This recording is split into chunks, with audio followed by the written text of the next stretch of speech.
Good morning दोस्तों जो मेरे छोटे भाई बहन हैं उन सबको बहुत ज़्यादा प्यार, और जो मेरे बड़े हैं उनको मेरा प्यार भरा नमस्कार। दोस्तों मैं आज आपको दिखाने वाला हूँ ना उत्तराखंड के पेड़। जिस इलाके में हम रहते हैं ना, जैसे कुमाऊं मंडल में रहते हैं उत्तराखंड में, बेहद जो बहुत ही ज़्यादा मात्रा में जो पेड़ होते हैं ना छोटे छोटे, और उन चीज़ों को मैं दिखाने वाला हूँ दोस्तों आज आपको इस वीडियो में। इस वीडियो के माध्यम से आपको यहाँ के हर एक पेड़ की जानकारी मिलेगी और उनकी सारी डिटेल मैं आपको बताने वाला हूँ। और दोस्तों पेड़ और छोटी छोटी झाड़ियाँ से लेके घास तक मैं सब कुछ दिखाने वाला हूँ दोस्तों आज उत्तराखंड के बारे में। और इस वीडियो में बने रहें अंत तक, ज़्यादा बोर नहीं करूँगा। तो चलो वीडियो स्टार्ट करते हैं। तो दोस्तों स्टार्ट करते हैं हम सबसे पहले इस पेड़ से। इसका नाम है बिच्छू, पहाड़ में एक है शोणकुनी शुन। और दोस्तों हर जगह की बोली भाषा सब अलग होती है। तो दोस्तों इस बिच्छू का नाम ना वैसे पहाड़ी करेंट भी कहा जाता है दोस्तों। 3-4 नाम मैंने आपको बता दिए इसके। और इसकी जो खास बात क्या है पता है, इसमें ये सिर्फ और सिर्फ खास तौर पर उत्तराखंड में ही पाई जाती है। मुझे नहीं लगता कि बाहर कहीं होगा करके। दोस्तों ये ना इसके जो पत्ते हैं ना, इसमें इसको छूने से मतलब करंट लगता है, एक झटका, बहुत ही भयानक झटका। और इसमें ना मतलब हमारे वहाँ बच्चों ने, अगर कोई बच्चे वगैरह जो काम नहीं करते हैं या फिर खेलने जाते हैं, इधर उधर घूमते हैं, तो दोस्तों उनको क्या कहते हैं पता है, घर आ जा वरना तेरे को बिच्छू लगा देंगे। बहुत ही भयानक होता है दोस्तों। एक बार ये शरीर में लग जाए, अगर पानी के साथ लग जाए ना, और भी भयानक हो जाता है। इसकी कई प्रजातियाँ आती हैं,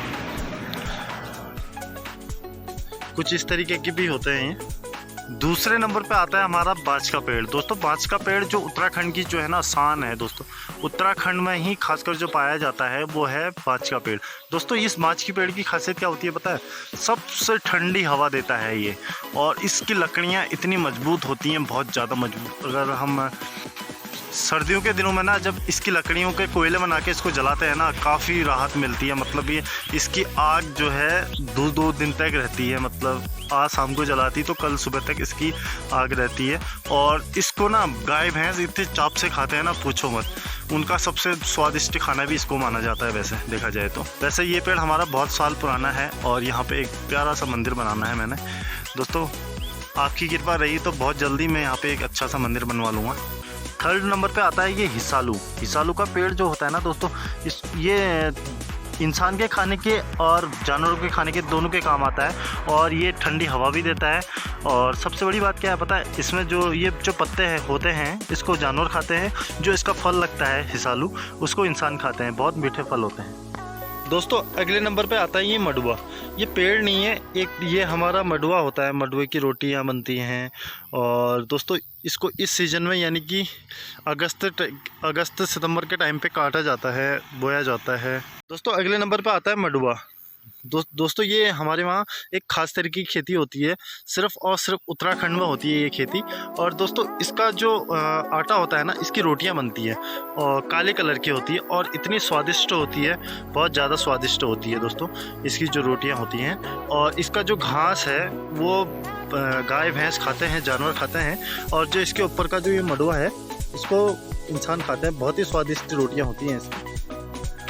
दोस्तों ये भी बिच्छू का एक दूसरा रूप है, और ये किसी काम नहीं आता ना। इसको गाय भैंस खाते हैं ना, फिर जानवर कोई भी नहीं खाता इसको। और सिर्फ इन चीज़ों का क्या काम होता है पता है, जो बाहर की जो उत्तराखंड में जो वातावरण है ना, ये वातावरण को शुद्ध रखते हैं। जो बाहरी जो बीमारियां हैं, जैसे बहुत बड़ी बड़ी जो बीमारियां होती हैं ना, उसको ये काट देता है, ऐसा मानना है। दोस्तों उत्तराखंड के अलावा ये सीमी कहीं नहीं मिलती होगी। राजमा तो हर जगह मिल जाती है, सीमी जो अलग होती है ना, ये कुछ अलग तरीके की होती है दोस्तों। इसमें ना इसको खाने में का स्वाद ही कुछ और है दोस्तों। उत्तराखंड की जो यहाँ की जो पेड़ है ना, इनके जो फल है, इनकी स्वादिष्टता मतलब कोई जवाब नहीं है। बहुत ही स्वादिष्ट इसकी सब्ज़ी होती है सेमी। और इसके जो पेड़ होते हैं इसको बकरियां खाती हैं, और इसके फलों को इंसान खाते हैं। बहुत ही स्वादिष्ट होता है, और कम मात्रा में होता है क्योंकि कम बोया जाता है इसको। ज़्यादा भी बो सकते हैं लेकिन ज़्यादा होता नहीं है, और लेकिन बहुत स्वादिष्ट होता है। इसकी कीमत अभी 400 से 500 रुपये किलो के आसपास में चल रही है उत्तराखंड में। जो अगले नंबर पे है हमारा ये भुट्टा। दोस्तों जो ये भुट्टे होते हैं ना, अगले नंबर पे हमारा भुट्टा। और दोस्तों ये जो भुट्टे होते हैं ना उत्तराखंड के, अब ये मत बोलना भुट्टे तो हर जगह मिलते हैं, इसकी क्या खास बात है। स्वाद जो होता है ना इनका बहुत ही अल्टीमेट होता है दोस्तों, बहुत ही ज़बरदस्त स्वाद होता है। और जो इसके जो ये बाल है ना, ये बच्चों में हम क्या करते थे, हमारी दाढ़ी मूंछें नहीं हुआ करती थी तो हम अपने होठों पे लगा के इसको मूंछ बनाते थे। और इसके जो पत्ते होते हैं इसको गाय भैंस खाते हैं, बहुत ही अच्छी तरीके से खाते हैं, मतलब उनके लिए चिकन के समान हुआ। और दोस्तों और इसको ना सुखाते भी हैं, अगर अभी नहीं खाएंगे तो अभी तो इस टाइम पे ज़्यादा घास भी रहती है हरी, तो इसको सुखा के भी रख लेते हैं।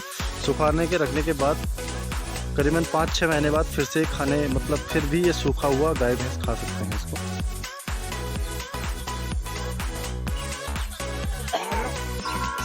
ये देखो दोस्तों ककड़ियाँ, ये मत बोलना ककड़ियाँ हर जगह मिलती हैं दोस्तों, हर जगह खीरे मिलते हैं, उत्तराखंड में होते हैं ककड़ियाँ। और दोस्तों ये जो ककड़ियाँ होती है ना, इसका स्वाद जो होता है ना बहुत ही अल्टीमेट होता है। मैं बहुत जगह रह चुका हूँ, मुंबई रह चुका हूँ, इंदौर रह चुका हूँ, दिल्ली रह चुका हूँ, और इसका जो स्वाद है ना मैंने आज तक कहीं नहीं देखा, बहुत ही शानदार इसका स्वाद होता है। और इसके जो पेड़ होते हैं ना दोस्तों बहुत ही बड़े बड़े होते हैं, जो मैं आपको दिखा चुका हूँ। यह है पापड़, और इसके पत्तों की भी सब्ज़ी बनती है, इसको सुखा के काट के उसकी भी सब्ज़ी बनती है। और इसके जो जड़ में लगा रहता है पापड़, वो तो मेन होता है, उसकी भी सब्ज़ी बनती है। उसमें छाछ और भांग के दाने डाल के बहुत ही मज़ा आता है दोस्तों उसकी सब्ज़ी कभी खाने के ट्राई करना। जो मडवा दिखाया था, मडवा और इसकी सब्ज़ी बहुत ही अल्टीमेट होती है दोस्तों। ये है करेला, और इसके भी ऐसे पेड़ होते हैं बहुत बड़े बड़े, और इसके जो ये फल होते हैं ना, इसकी सब्ज़ी होती है, करेला कहते हैं इसको। और मीठे करेले होते हैं, एक कड़वे करेले होते हैं और ये मीठे करेले होते हैं। और इसको होते होते ना ये सूख जाते हैं, किसी काम के नहीं रहते हैं। अगर ऐसे ऐसे गाय भैंसों को खिलाया जाए तब तो सही है, अगर नहीं खिलाया जाए तो ये सूख जाते हैं होते होते। और कुछ इस प्रकार के ये होते हैं, बहुत ही बढ़िया इसकी सब्ज़ी होती है। लगी हुई है हल्दी, और हल्दी इस तरीके से लगाई जाती है। उत्तराखंड में अगर बोई जाए तो हल्दी भी बहुत भारी मात्रा में होगी दोस्तों, ये काफ़ी सारे हल्दी के ही पेड़। कद्दू और ककड़ी एक ही जैसा पेड़ होता है दोनों का, और इसके भी पत्ते गाय भैंस खाते हैं। और कद्दू इस तरीके के लगे रहते हैं दोस्तों। और ये है साथ में क्या कहते हैं इसको, नींबू। छोटा वाला जो नींबू होता है ना, हमारे वहाँ उसको कांजी नींबू कहते हैं, यानी कि छोटे वाले नींबू को। इसमें तो लगे ही नहीं है, अभी दिखाता हूँ आपको। उत्तराखंड के जो नींबू होते हैं ना, उनकी भी खास बात है। जो बाहर नींबू मिलते हैं वो छोटे छोटे आकार में मिलते हैं, ये बड़े बड़े आकार में मिलते हैं। इनमें उनके मुकाबले बहुत ज़्यादा अंदर पानी रहता है। यह है भीमल का पेड़, और भीमल का पेड़ जानवरों के लिए ऐसा होता है जैसे हमारे लिए चिकन मटन पनीर होता है, और जानवरों के लिए उस तरीके का ये भोजन रहता है। बहुत ही स्वादिष्ट लगता है उन लोगों को, क्योंकि मैंने देखा है अगर जानवर इसको डालते हैं तो जानवर एकदम से इसको पूरा ख़त्म कर जाते हैं, मतलब बहुत जल्दी खा जाते हैं। और इसकी जो हवा होती है वो भी खास होती है, और हवा भी बहुत तेज़, मतलब ठंडी हवा देता है, पानी भी देता है, स्रोत बनाता है। बहुत ही बढ़िया पेड़ है, जहाँ पर इसकी छाया रहती है वहाँ पर भी बहुत ठंडी फील होती है। कितनी खतरनाक ककड़ियाँ हो रही हैं देखो दोस्तों। ये पेड़ है दूधिला का, और ये भी गाय भैंस को खिलाने के काम आता है, जिससे गाय भैंस खाते हैं तो उसके दूध में वृद्धि होती है और उनको काफ़ी टेस्टी लगता है। और इसका पेड़ बहुत बड़ा बड़ा और छोटा छोटा भी होता है, और छाया भी ये बहुत अच्छी देता है दोस्तों। ये है अखरोट का पेड़, और ये पेड़ बहुत विशाल पेड़ होते हैं। ये अभी थोड़ा छोटा है, और बहुत बड़े बड़े पेड़ होते हैं इसके। और इसके जो अखरोट होते हैं आप लोगों ने शायद हर किसी ने खाए ही होंगे। यह है नारंगी का पेड़, संतरा कहते हैं जिसको, और ये छोटे छोटे संतरे होते हैं इसमें। कुछ इस तरीके का पेड़ होता है, ये छोटी छोटी चीज़ों से मिलकर बना देता है। यह है म्यो का पेड़, इसको पहाड़ी में म्यो कहा जाता है। इसके कई फ़ायदे हैं। ये नया नया होता है तो इसके पत्ते खिलाते हैं जानवरों को। अगर थोड़ा बड़ा हो जाता है तो इसको इस आकार में काट दिया जाता है, ताकि इसमें घास जो है घास डाल दिया जाए। इसको लूटा कहते हैं, हमारे वहाँ लूटा डाल देते हैं इसमें। उसके बाद इसको जो सूख जाता है ना, इसकी लकड़ियाँ भी बहुत शानदार होती हैं। यह है किलमोड़ू, और इसके फल आप देख सकते हैं थोड़ा थोड़ा नज़दीक से। अभी फल होते नहीं हैं, पर इसमें नीले कलर के फल लगते हैं, और वो बच्चे बहुत पसंद करते हैं उसको। और इसका काम भी वही है, बस इसकी जो लकड़ियाँ होती हैं वो जलाने के काम आती हैं।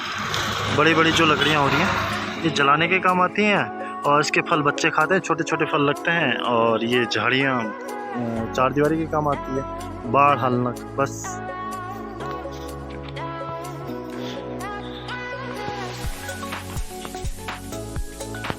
दोस्तों इस किलमोड़ों में अभी तक फल लगे हुए हैं, देखो बहुत ही शानदार छोटे छोटे इस तरीके के किलमोड़ों में फल होते हैं। इसको खाते हैं थोड़ा थोड़ा, लोग बच्चे बहुत पसंद करते हैं इन चीज़ों को।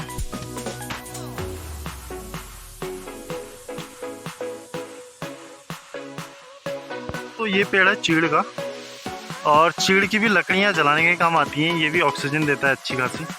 और इसका एक कहावत है, अगर एक बार ये पेड़ कट जाए ना दोबारा ये मतलब इसमें दोबारा ये जन्म नहीं ले सकता। मतलब एक बार कट गया तो समझो मर गया, और इसको काटने के बाद ये दोबारा उग नहीं सकता।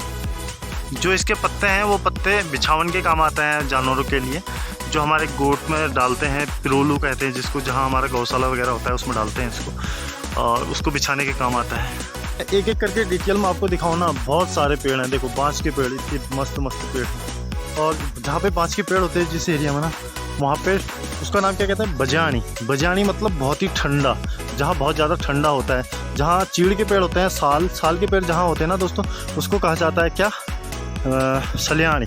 सलियानी मतलब वहाँ बहुत ज़्यादा गर्मी होती है। और जहाँ बाँस के पेड़ बहुत ज़्यादा होते हैं उसको कहा जाता है बजानी। बजानी हमारे वहाँ ज़्यादातर जो लोग होते हैं उसको बजानी कहते हैं। और बजानी का मतलब होता है बहुत जगह ठंडी जगह, और हमारे वहाँ बहुत ज़्यादा ठंडी जगह है, क्योंकि यहाँ बाँस, देवदार, बहुत सारे ऐसे पेड़ हैं जो बहुत ठंडी प्रदान करते हैं। और दोस्तों ये है काफल। काफल तो आपने खाए होंगे, ये काफल का पेड़ है दोस्तों। और इसके जो फल होते हैं ना उसको खाते हैं लोग, बहुत पसंद करते हैं लोग। हज़ारों रुपए में रोड में बैठ के बेच भी देते हैं। और इसकी लकड़ियाँ भी बहुत जलाने के काम आती है, ऑक्सीजन बहुत अच्छी देती है, और ये पानी भी बहुत देता है, और बहुत ही जानदार पेड़ है ये भी। एक एक करके अगर मैं बताना चाहूँ ना यहाँ के बारे में तो मैं बता नहीं पाऊँगा, क्योंकि लाखों करोड़ों अरबों किस्म के पेड़ हैं। और मैं पेड़ों पे वीडियो बनाने लग गया ना, न जाने कई साल लग जाएंगे मेरे को, उतने पेड़ फिर भी पूरे नहीं होंगे। और दोस्तों इतने पेड़ हैं तभी तो उत्तराखंड महान है, और कई तरीके की यहाँ प्रजातियाँ हैं पेड़ों की। और दोस्तों एक एक करके मैं आपको कभी फिर दिखाऊंगा बाद में। और यहाँ एक जगह में ना, जैसे यहाँ पे है, यहाँ पे कितने पेड़ लगे हुए हैं, एक किलमोड़ू, दूसरा घिंगारू, तीसरा बारासिंगी, और तीसरा जटकुरिया। बहुत ज़्यादा मतलब 8, 10, 15 वैरायटीज़ के जो पेड़ है ना एक ही जगह पे मिल जाएंगे। ऐसे बारासिंगी बहुत ज़्यादा वैरायटी मिल जाएंगे दोस्तों। कभी मैं फिर से आपको जो बड़े जो इम्पोर्टेंट चीज़ें थी वो मैंने लगभग आपको दिखा दी हैं, और जो ज़्यादा इम्पोर्टेंट चीज़ें होंगी जो मुझे लगेगा दिखाना है आप लोगों को उत्तराखंड के बारे में, जो आपको बताना है वो आपको मैं फिर से दिखा दूँगा दोस्तों। आप कमेंट करके बताइए कैसी वीडियो बनी है, और आपको क्या देखना है उत्तराखंड के बारे में, मैं आपको दिखाऊंगा। और आज के लिए बस इतना ही। धन्यवाद मेरी वीडियो देखने के लिए।